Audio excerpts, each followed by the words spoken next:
आज का जो हमारा चैप्टर है वो चैप्टर है जर्नल एंट्री का चैप्टर। इसको हमें सीखना है। सपोज करते हैं बेटा, ये स्टेशनरी की शॉप आप ऑपरेट करते हैं, तो मेरा आपसे ये क्वेश्चन है कि रोजाना की जो भी ट्रांजेक्शन होती होगी उसे आप कैसे रिकॉर्ड करते होंगे। आपने एक नोटबुक बनाई हुई होगी, उसमें आप सारी ट्रांजेक्शन रिकॉर्ड करते होंगे, जैसे छोटी मोटी किराने की दुकान पे सभी लोग करते हैं। ठीक है, वो आपने एक नोटबुक बनाई होगी इस तरीके की।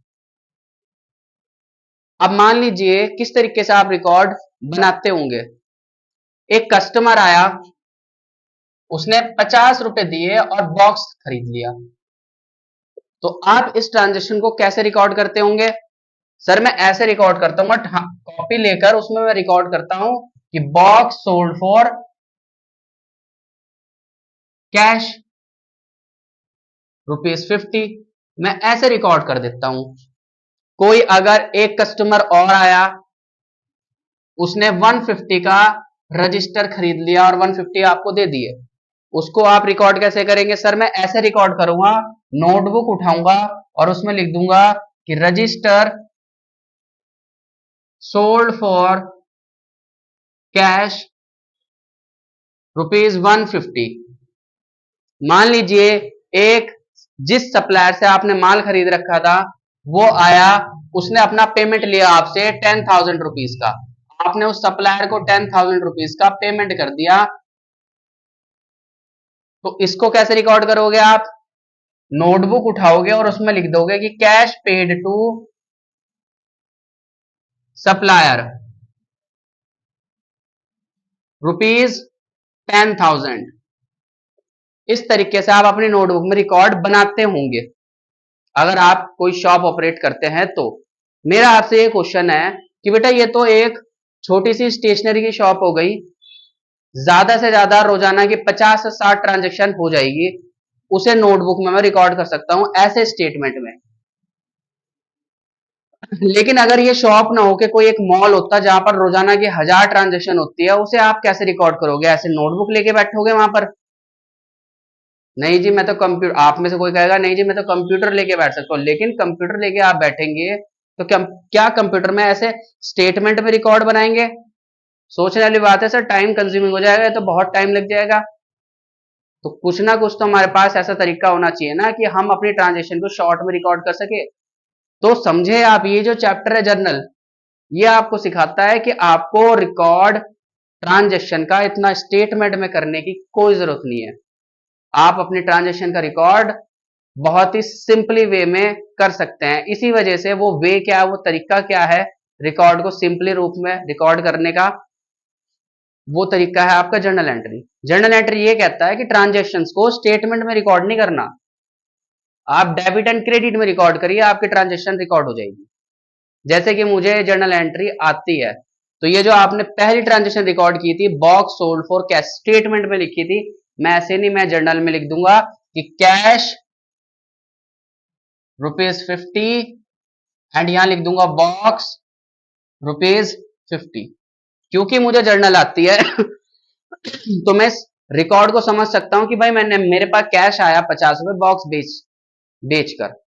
जिसको भी जर्नल आती है वो इस रिकॉर्ड को समझ जाएगा कि हाँ भाई ये रिकॉर्ड किस चीज का है, कि बॉक्स बेचा 50 रुपए का, तो हमारे पास कैश आया। कोई भी समझ जाएगा। अब आपको यही तो तरीका सीखना है कि कैसे ट्रांजेक्शन को हम जर्नल में रिकॉर्ड कर सकते हैं। जर्नल में मतलब डेबिट एंड क्रेडिट में रिकॉर्ड कर सकते हैं, वो आप इस चैप्टर में सीखेंगे। लेकिन सर डेबिट में क्या रिकॉर्ड करेंगे और क्रेडिट में क्या रिकॉर्ड करेंगे। जिस ट्रांजैक्शन को आप कर रहे हैं उस ट्रांजैक्शन के वजह से अगर आपके पास कुछ आ रहा है, तो वो आने वाली चीज आप डेबिट में रिकॉर्ड कर दीजिएगा। डेबिट में क्या पहले नंबर पे आप क्या रिकॉर्ड करेंगे, व्हाट कम्स इन। इसका उल्टा, जिस ट्रांजैक्शन को आप कर रहे हैं उससे अगर आपके पास से कुछ जा रहा है, तो वो आप क्रेडिट में रिकॉर्ड कर दीजिएगा, व्हाट गोज आउट। आने वाली चीज को डेबिट में लिख दीजिएगा और जाने वाली चीज को आप क्रेडिट में लिख दीजिएगा। लेकिन सर अगर जिस ट्रांजेक्शन को मैं कर रहा हूं उससे कुछ मेरे पास आ नहीं रहा है, तो उस ट्रांजेक्शन में ढूंढेगा कि कोई पाने वाला है क्या, कोई रिसीवर है क्या, तो उसका नाम आप डेबिट में लिख दीजिएगा, रिसीवर्स नेम। अगर ट्रांजेक्शन से कुछ आ नहीं रहा है लेकिन उस ट्रांजेक्शन में कोई पाने वाला है तो उसको आप डेबिट में लिख सकते हैं, मतलब उसका नाम लिख सकते हैं डेबिट में। सेम इसका उल्टा, ट्रांजेक्शन में पाने वाले को तो डेबिट में लिख दोगे लेकिन जो देने वाला होगा, जो गिवर होगा, उसको आप किस में लिख दोगे? क्रेडिट में, गिवर्स नेम।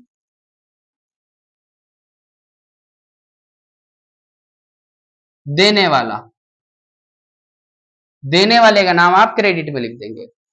लेकिन सर अगर हमारे पास कोई ऐसी ट्रांजेक्शन आ गई जिसमें जिससे ना तो हमारे पास कुछ आ रहा है ना ही उसमें कोई रिसीवर है, तो पक्का उस ट्रांजेक्शन में कोई लॉस हो रहा होगा या एक्सपेंस हो रहा होगा, उसको आप डेबिट में लिख सकते हैं। तीसरे नंबर पर आप डेबिट में क्या लिख सकते हैं? जो आपका खर्चा हो रहा होगा या लॉस हो रहा होगा उसका नेम लिख सकते हैं आप डेबिट में। इसका उल्टा क्रेडिट में क्या लिख सकता हूं मैं? थर्ड नंबर पे कोई भी इनकम जो आपको हो रही होगी ट्रांजेक्शन से या प्रॉफिट हो रहा होगा वो आप क्रेडिट में लिख सकते हैं। हिंदी में आय वगैरह, मुनाफा वगैरह आप लिख सकते हैं। चलिए बेटा, अब इन ट्रांजेक्शन को जर्नल में रिकॉर्ड करते हैं। ठीक है, पहली ट्रांजेक्शन क्या है? बॉक्स सोल्ड फॉर कैश ₹50, नगद बॉक्स बेचा ₹50 का। डेबिट में रिकॉर्ड फिल करने के लिए सबसे पहले आपको ढूंढना पड़ेगा ट्रांजेक्शन में, यार हमारे पास कुछ आ तो नहीं रहा। नगद बॉक्स बेचा ₹50 का, कुछ आ रहा है हमारे पास? हाँ जी आ रहा है, कैश आ रहा है 50। तो मैं लिख सकता हूं यहां पे कि मेरे पास क्या आ रहा है? कैश आ रहा है ₹50। क्रेडिट में रिकॉर्ड फिल करने के लिए मुझे ट्रांजेक्शन में ढूंढना पड़ेगा पहले नंबर पर कि मेरे पास से कुछ जा तो नहीं रहा। नगद बॉक्स बेचा ₹50 का, कुछ जा रहा है मेरे पास से? हाँ जी बॉक्स जा रहा है, वो कहां लिख दूंगा मैं? क्रेडिट में लिख दूंगा कि बॉक्स जा रहा है मेरे पास से ₹50 का। सेकंड ट्रांजेक्शन क्या है? Register sold for cash ₹150, register नगद बेचा ₹150 का। डेबिट में रिकॉर्ड फिल करने के लिए ट्रांजेक्शन में पहले नंबर पे क्या ढूंढना पड़ेगा कि कुछ आ रहा है मेरे पास? हाँ जी आ रहा है, कैश आ रहा है ₹150, क्योंकि रजिस्टर सोल्ड करा ₹150 का नगद, तो कैश आ रहा है 150। तो मैं कहां लिख दूंगा? डेबिट में लिख दूंगा कि कैश आ रहा है ₹150। क्रेडिट में रिकॉर्ड फिल करने के लिए ट्रांजेक्शन में मुझे क्या ढूंढना पड़ेगा सबसे पहले कि कुछ जा तो नहीं रहा मेरे पास से? रजिस्टर बेचा नगद ₹150 का, कुछ जा रहा है? हाँ जी जा रहा है, रजिस्टर जा रहा है, तो मैं रजिस्टर लिख दूंगा क्रेडिट में कि रजिस्टर जा रहा है ₹150 का। अब थर्ड ट्रांजेक्शन क्या है कि cash paid to supplier ₹10,000। Third transaction है कि सप्लायर को ₹10,000 नगद पेड किए। डेबिट में रिकॉर्ड फिल करने के लिए सबसे पहले आप ट्रांजेक्शन में ढूंढिए कि मेरे पास कुछ आ रहा है क्या। सप्लायर को ₹10,000 नगद पेड कर दिए, कुछ आ रहा है ट्रांजेक्शन से मेरे पास? नहीं, कुछ आ नहीं रहा। तो डेबिट में रिकॉर्ड फिल करने के लिए दूसरा आइटम ढूंढिए कि पाने वाले का नाम है क्या ट्रांजेक्शन में? सप्लायर को ₹10,000 नगद पेड करे, क्या यहाँ कोई पाने वाला है? हाँ जी सप्लायर है, तो अब की बार में सप्लायर को किसमें लिख दूंगा? डेबिट में, कि सप्लायर जो यहाँ पर पाने वाला है, जो यहाँ पर रिसीवर है वो सप्लायर है, वो ₹10,000 रिसीव कर रहा है। क्रेडिट में रिकॉर्ड फिल करने के लिए आपको ट्रांजेक्शन में सबसे पहले क्या ढूंढना पड़ेगा? कुछ जा रहा है हमारे पास से, सप्लायर को ₹10,000 का नगद पेमेंट करा, कुछ जा रहा है हमारे पास से? हाँ जी जा रहा है, कैश जा रहा है, तो मैं क्रेडिट में लिख दूंगा कि कैश जा रहा है मेरे पास से, और कैश जा कितना रहा है? ₹10,000। अब बेटा ट्रांजेक्शन को ऐसे स्टेटमेंट में रिकॉर्ड करने से अच्छा है कि हम जर्नल में रिकॉर्ड कर ले, समय भी कम लगेगा और जल्दी भी रिकॉर्ड हो जाएगी।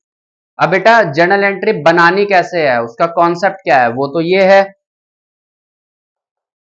लेकिन जर्नल एंट्री एग्जाम में शो कैसे करनी है, प्रेजेंट कैसे करनी है, उसका एक फॉर्मेट है जर्नल एंट्री को लिखने का, वो सीख लीजिए आप। फर्स्ट रिकॉर्ड को फॉर्मेट में लिखते हैं जरा।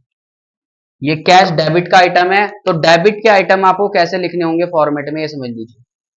डेबिट के आइटम आपको फॉर्मेट में इस तरीके से लिखने होंगे, कैश अकाउंट डेबिट। डेबिट के आइटम को आपको ऐसे लिखना है, कैश अकाउंट डेबिट। अब इसमें जो क्रेडिट का आइटम है उसे कैसे लिखना पड़ेगा? क्रेडिट का आइटम को ऑलवेज आपको टू के साथ लिखना है, टू बॉक्स अकाउंट जरूर लगाना है। अब ये जो कैश आया था ₹50 आया था, तो डेबिट का जो अमाउंट है वो डेबिट के कॉलम में लिखेंगे आप, और बॉक्स भी जो गया था वो ₹50 का गया था, तो क्रेडिट के आइटम का जो अमाउंट है वो क्रेडिट के कॉलम में लिखेंगे आप, ₹50। इसके बाद आपको एक नरेशन लिखनी पड़ेगी। नरेशन मतलब जो जर्नल जिसने नहीं सीख रखी है तो फिर भी वो कुछ ना कुछ अंदाजा लगा सके कि ये रिकॉर्ड है किस चीज का, तो थोड़ा सा उसको आपको नरेशन में लिखना पड़ेगा कि भाई रिकॉर्ड इस चीज का है। जैसे ये एंट्री किस चीज की है, आपको लिखना पड़ेगा बीइंग बॉक्स सोल्ड, ये आपकी एंट्री होगी क्लोज। ये नरेशन सिर्फ इसलिए बनाई जाती है कि जो नॉन कॉमर्स बंदा है वो भी थोड़ा सा अंदाजा लगा सके यार ये रिकॉर्ड किस चीज का है। जर्नल जिसे आती है वो तो डायरेक्टली समझ जाएगी बॉक्स बेचा भाई नगद ₹50 है और बॉक्स गया ₹50। आप सेकंड रिकॉर्ड को जर्नल के फॉर्मेट में लिखते हैं। डेबिट का आइटम कैश है, इसे हम लिखेंगे कैश अकाउंट डेबिट, और जो क्रेडिट का आइटम है उसे लिखेंगे हम टू के साथ, टू रजिस्टर अकाउंट।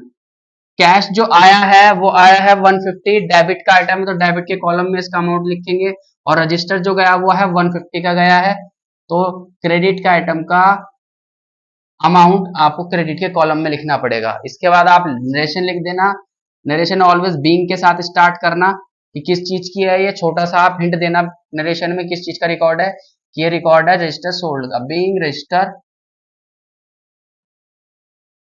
सोल्ड। ये आपकी जर्नल बन गई। थर्ड जर्नल बनाते हैं जरा। डेबिट में सप्लायर है तो डेबिट में लिखने के लिए कैसे लिखेंगे सप्लायर को, सप्लायर अकाउंट डेबिट। और क्रेडिट के आइटम को कैसे लिखेंगे, कैश है तो टू के साथ लिखेंगे क्रेडिट के आइटम को, टू कैश अकाउंट। सप्लायर को कितना अमाउंट मिला था 10,000, डेबिट का तो डेबिट के कॉलम में इसका अमाउंट लिखना पड़ेगा। पैसा कितना गया क्रेडिट का आइटम है तो क्रेडिट के कॉलम में इसका अमाउंट लिखना आपको पड़ेगा। उसके बाद नरेशन में थोड़ा सा एंटर दे देना ये किस चीज की एंट्री है, ये एंट्री है पेमेंट की, बीइंग पेमेंट मेड। अब ये अपने हिसाब से आप नरेशन कुछ भी बना सकते हैं, हिंट ही तो देना है ये नॉर्मली एंट्री किस चीज की है। ठीक है बेटा, तो आपको जर्नल बनानी है ऐसे, जर्नल का कॉन्सेप्ट ये है, बट जर्नल को प्रेजेंट कैसे करना है फॉर्मेट में। समझ में आई बात? ठीक है। अब बेटा ये तो एक कॉन्सेप्ट वीडियो थी, चैप्टर से रिलेटेड जो प्रैक्टिस क्वेश्चन है वो नेक्स्ट वीडियो में आएंगे।